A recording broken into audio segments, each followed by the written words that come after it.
자, 기도 제목 따라 하시겠습니다. 기적보다 말씀을 따라가게 하시고 주님께서 기뻐하시는 참된 믿음을 갖게 하소서.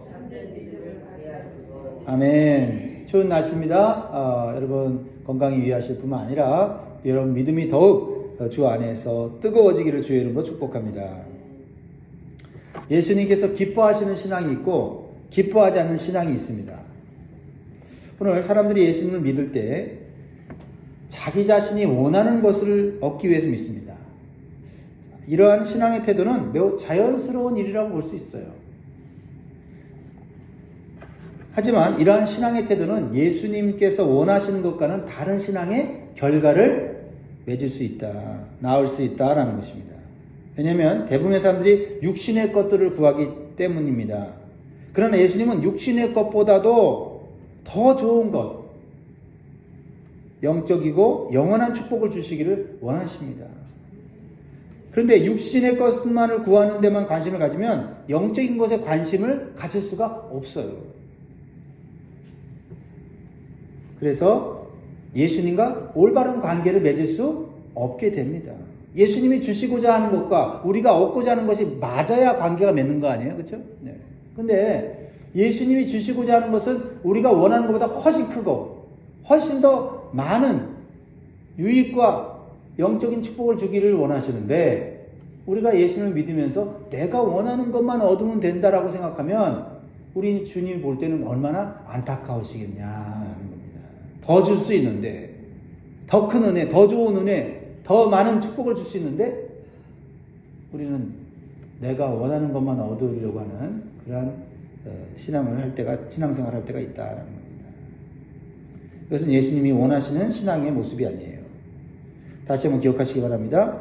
예수님 우리가 구하는 것보다 더 큰 은혜, 더 큰 축복을 받기를 원하십니다. 그러기 위해서는 나의 수준에서 구하는 것이 아니라 예수님께서 원하시고 기뻐하는 것을 구할 수 있는 영적인 눈이 열리고 믿음이 생기기를 주의 이름으로 축복합니다. 자, 그러면 예수님께서 원하시고 기뻐하시는 신앙은 무엇일까요? 오늘 본문 말씀을 통해서 영적인 교훈을 받고 우리가 기도 제목으로 받으면 좋겠어요. 첫 번째는 예수님을 영접해야 되는데 우리가요. 예수님을 영접하는 이유가 예수님을 기쁘시게 해요. 우리는 예수님을 내 삶에 영접했습니다. 그러나 예수님을 영접하는 이유가 올바라야 한다라는 거예요. 예수님께서 유대 지역과 사마리아 지역에서 사역을 하시다가 이제 갈릴리 지역으로 사역지를 옮기세요. 그러니까 북쪽으로 올라가신 거죠. 자, 43절 보세요. 이틀이 지남에 예수께서 거기를 떠나 갈릴리로 가시며 44절 친히 증언하시기를 선지자가 고향에서는 높임을 받지 못한다 하시고. 왜 이런 말씀하셨을까요? 예수님은 갈릴리 나사렛에서 태어났었어요. 예수님의 고향입니다. 그러니까 갈릴리 지역이 예수님의 고향이라고 지금 표현하고 있는데 선지자가 높임을 받지 못한다. 왜 그런 말씀을 하시는 걸까요? 왜냐하면 예수님을 단순히 인간으로만 보기 때문이에요. 예수님은 인간으로 오셨지만은 사실 예수님의 정체는 뭐예요? 하나님의 아들이셨고요. 우리 인간을 죄에서 구원하러 오신 메시아 그리스도셨다는 거예요. 그런데 오늘 본문에 보면 예수님께서 갈릴리 지역으로 오셨을 때 사람들이 예수님을 영접하고 환영했어요. 예수님의 앞에 선지자가 고향에서는 높임을 받지 못한다고 했는데 갈릴리 사람들이 환영을 하고 예수님을 영접한 거예요. 근데 예수님이 기뻐하지 않으셨어요. 왜냐하면 겉으로는 예수님을 영접하고 있지만 그 속마음을 보면 예수님을 영접하는 이유가 예수님이 볼 때 옳지 않았기 때문이에요. 여러분 예수님 영접하셨습니까? 아멘. 그렇다면 예수님을 영접하는 이유도 올바라야 되겠어요.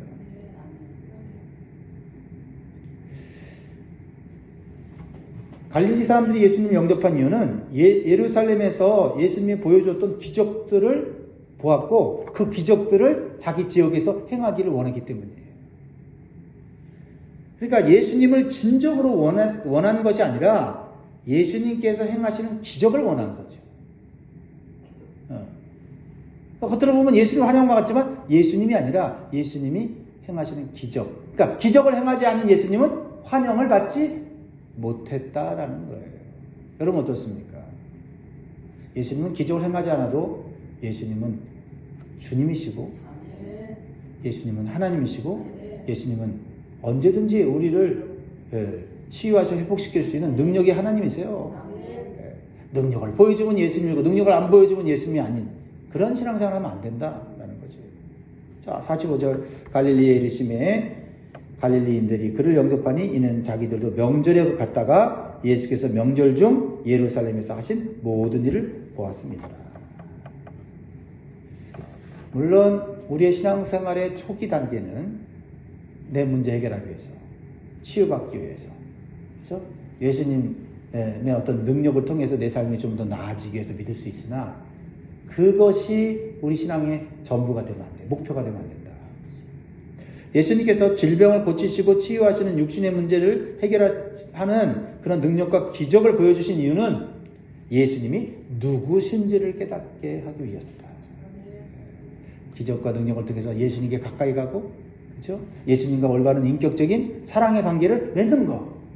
그것이 예수님 진정으로 원하시는 신앙이에요. 이 땅에서 잘 먹고 잘 사는 것에 집중하는 것이 아니라 예수님께서 우리에게 주시고자 하는 것은 질병과 고통이 없는 영원한 천국으로 영원한 삶으로 우리를 이끌어가기를 원하신다는 거죠. 더 큰 걸 볼 수 있어야 돼요. 그러므로 우리는 예수님이 원하시고 기뻐하시는 신앙의 삶을 추구해야 될 줄 믿습니다. 자, 그러면 우리는 예수님을 어떻게 영접해야 예수님을 기쁘시게 할 수 있을까요? 먼저 예수님을 하나님의 아들과 주님이신 그리스도로 메시아로 믿어야 될 줄 믿습니다. 그래서 예수님께서는 내 육신의 문제뿐만 아니라 내 영혼과 미래의 문제를 해결하시는 분으로 예수님을 믿고 영접해야 합니다.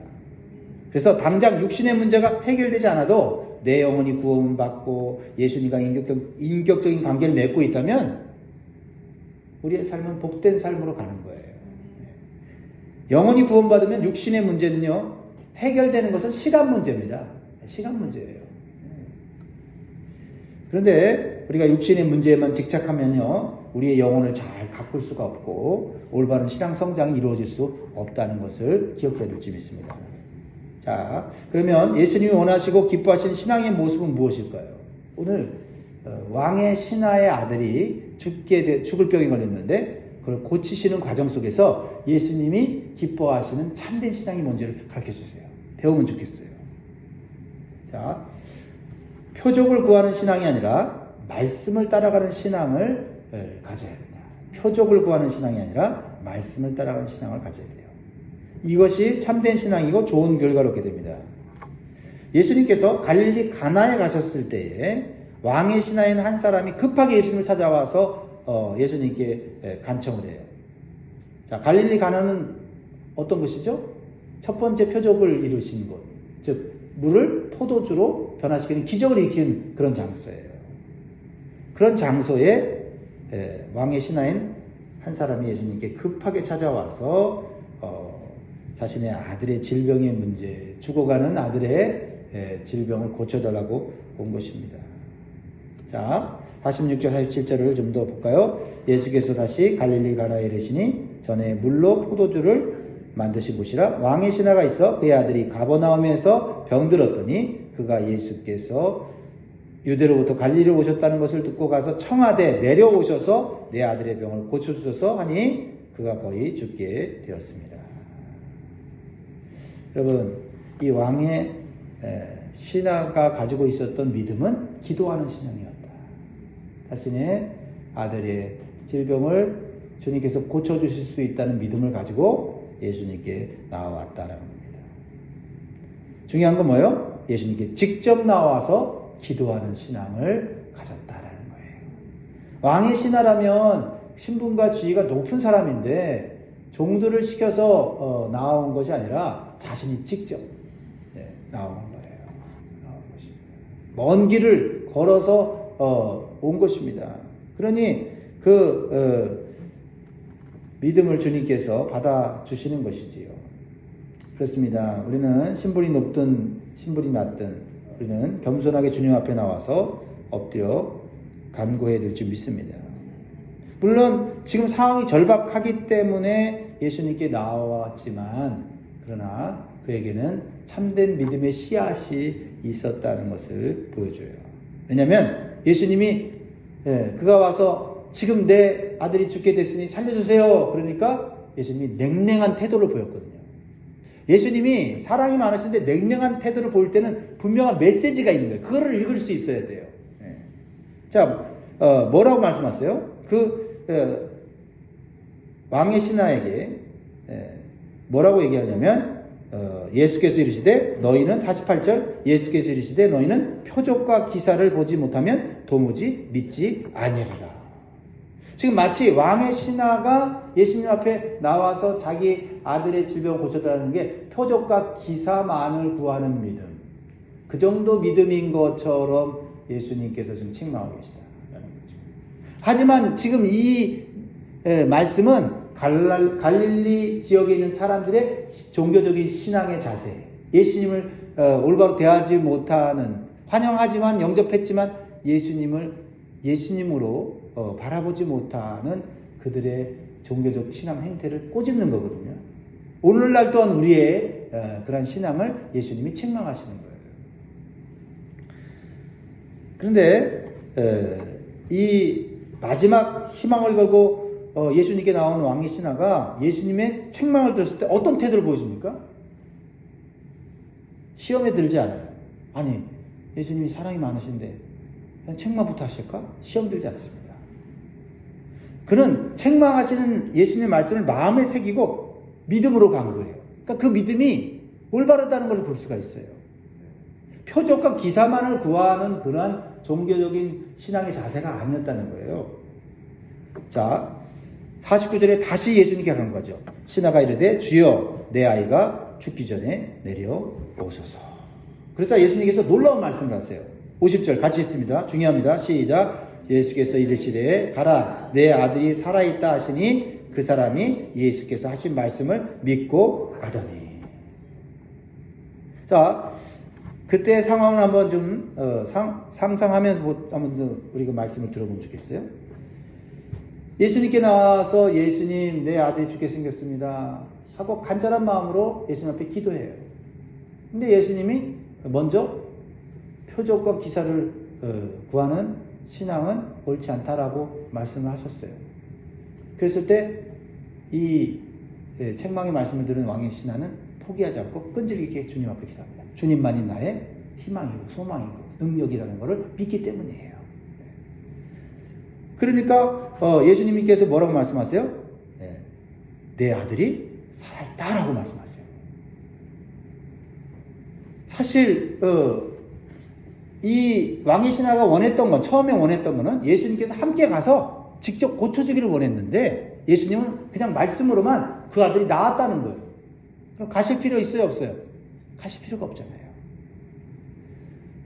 근데 왕의 신하는 그 상황에서 예수님 말씀을 그대로 믿고 갔다고 기록되어 있다는 거예요. 이게 주님이 원하시는 신앙이라는 거예요.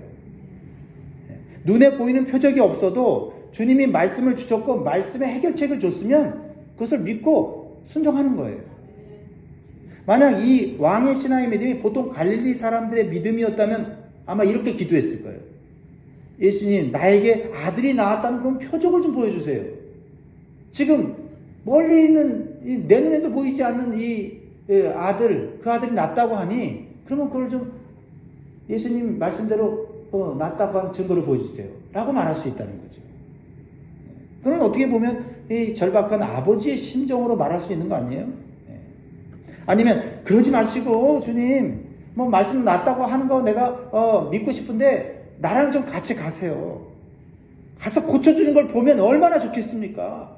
이렇게 말할 수도 있을 거예요. 그래서 계속 기도할 수 있다는 거예요. 그러니까 오늘날 이러한 기도의 자세가 믿음이 좋아 보일 수는 있어요. 예수님은 이미 말씀을 주셨고 해결책을 줬는데 말씀에는 관심이 없고 오직 자신이 원하는 방식으로 문제를 해결해달라고 막 끈질기게 기도하는 거예요. 막 그렇게 막 계속해서 기도하는 모습을 볼 때 주변 사람들 볼 때는 야, 저 사람 정말 기도 열심히 하는구나. 정말 끈질기게 기도하는구나 라고 볼 수 있다는 거죠. 그런 경우도 있지만 그렇지 않은 경우도 있다라는 거예요. 주님의 말씀을 받았고 주님의 말씀이 이미 치유했다고 말씀하는데 그럼 어떻게 해야 돼요? 일어나서 그 말씀대로 순종하는데 힘을 써야 되는데 에너지를 써야 되는데 믿지 못하고 기적을 보여주세요. 표적을 보여주세요. 하면서 막 끈질기게 막 기도하는 거예요. 막 뜨겁게 막 부르짖는 거죠. 그 모습을 볼 때 주님이 볼 때는 얼마나 안타깝겠냐는 거예요. 그거는 내 중심의 신앙이지 내 중심의 기도지 예수님이 원하시는 기도의 자세는 아니다. 예수님은 말씀을 주시기를 원하고 그 말씀을 받았으면 받은 자는 일어나서 순종하는 거예요. 우리가 기도를 할 때 내가 원하는 것을 얻는 믿음이 좋은 것이 아니라 주님이 주신 말씀에 순종하는 믿음이 더 좋은 것임을 깨달아야 돼요. 그래서 우리는 기도할 때 내가 구하는 것에 대해서 합당한 말씀을 주시도록 더 기도해야 한다. 표적을 보여주세요. 기적을 보여주세요. 당장 문제 해결해 주세요. 이게 아니라 주님 말씀을 주십시오. 말씀을 받았으면 내 눈은 아직 문제가 해결 안 됐어도 그 문제는 해결될 걸 믿고 순종하면서 평안히 가는 거예요. 이게 믿음이죠. 이게 믿음이죠. 이게 참된 믿음입니다. 물론 신앙의 초기 단계에서는 그렇게 기도할 수 있지만 계속해서 그런 기도의 자세로 나아가는 것은 성숙한 성도의 자세는 아니다. 주님이 기뻐하시는 참된 신앙은 아니다. 이 왕의 신앙은 예수님이 하신 말씀에 어떤 의심이나 어떤 표적을 구하지 않고 그대로 믿었다고 기록되어 있어요. 그리고 그 말씀을 믿음으로 붙잡고 집으로 가고 있었다. 아유, 예수님이 말씀은 했지만 그 말씀 못 믿겠어 하고 딴 데 가서 절에 가서 뭐 목탁 두들기면서 또 그렇게 이것저것 능력을 구하고 치료를 구하는 그런 사람들이 오늘날 얼마나 많이 있습니까? 무속신앙이 그러니까 막 성행하는 거 아니에요? 사실 그런 아버지로서 마음에는 여러 가지 생각이 들 수 있어요. 지금 죽게 된 아들이 정말 살았을까? 그런 생각이 스치지 않겠어요? 지금 말씀 붙잡고 가지만 그런 생각이 스치지 않겠습니까? 그리고 가는 동안에 무슨 일이 생기는 것은 아닌가 불안한 마음도 싹 스치지 않겠어요? 그러나 그런 모든 의심과 불안을 뭘로 이겨내고 있어요? 주님이 주신 말씀을 붙잡고 이겨내고 있다. 이것이 표적을 구하지 않고 말씀을 따라가는 참된 신앙이다. 자, 우리에게 주시는 또 영적인 교훈은 뭐예요? 말씀을 따라갈 때 말씀의 능력과 증거를 얻을 수 있다는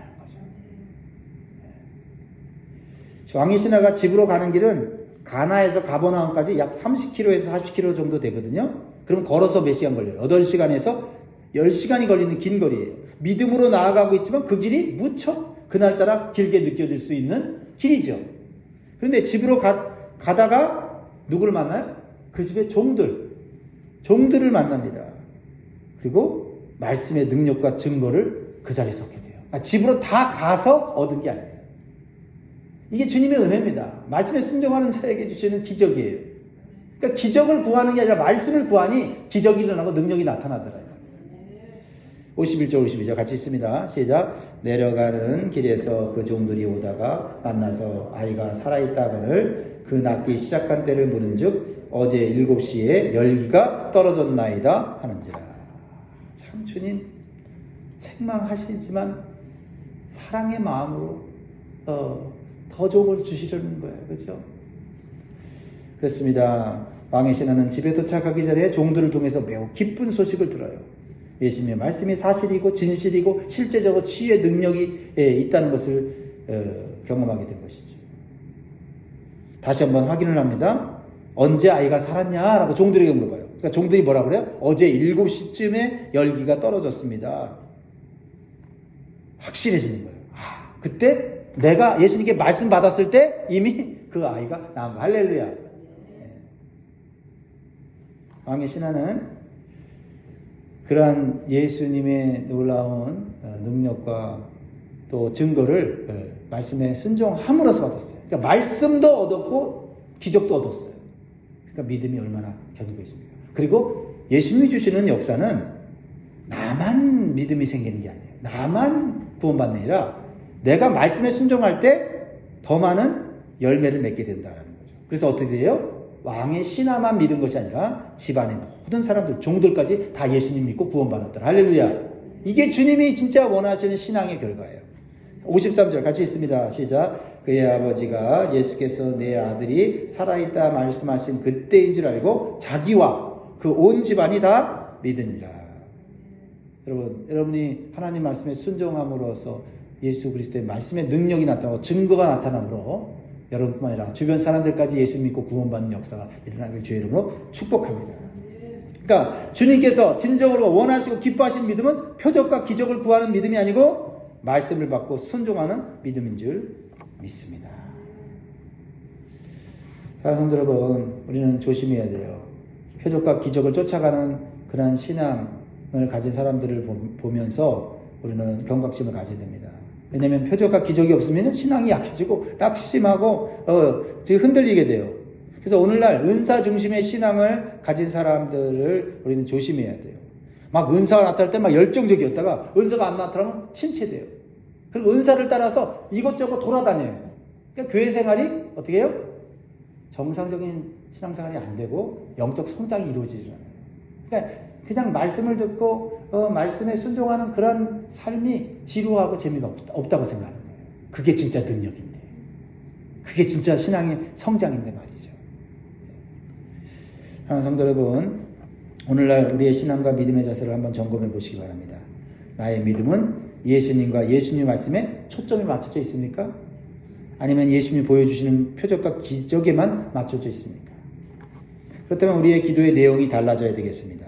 문제가 생겼을 때 먼저 예수님께 직접 가지고 나와서 겸손히 기도해야 합니다. 그리고 내 방식대로 이루어지게 달라고 끈질기게 기도하는 것이 아니라 이 문제에 대한 주님의 말씀을 주시도록 끈질기게 기도해야 됩니다.